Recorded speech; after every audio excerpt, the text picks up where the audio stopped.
for the batteries, the DC to DC converter, and your DC fuse panel is on the front of your bench seat above the heater vent. The easiest way to open it is with a key, a coin, or a screwdriver. You pop under here, and then it opens. First thing you'll notice is that we have labels on the inside that tell you what everything is. This says looking directly at the breaker panel. So it's this view right here. If you have a 4 battery system, 420 amp hours, which is a stage 1 or a stage 2, you'll notice that the 2 end breaker slots are open. If you have a stage 3, 630 amp hour system, there will be 2 more breakers. The first breaker on the left is for solar and your stock alternator charging. So if you have a stage 1 system, this is your only alternator charging.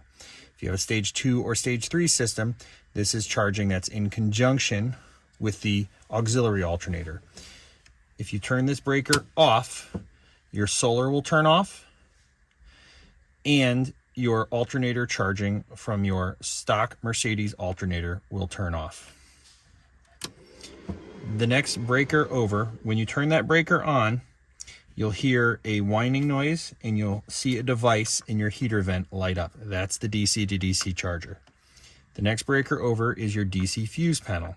If you shut this off, your fridge, your lights, everything in your van that you control with the house power switch will turn off. When that switch is off, it is as if you've turned the house power switch off. It's exactly the same.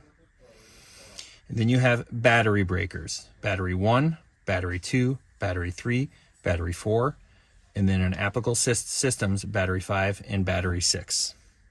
To put the cover back on, you'll take the end with the 2 tabs, insert the tabs into their respective slots, and then press the cover back in.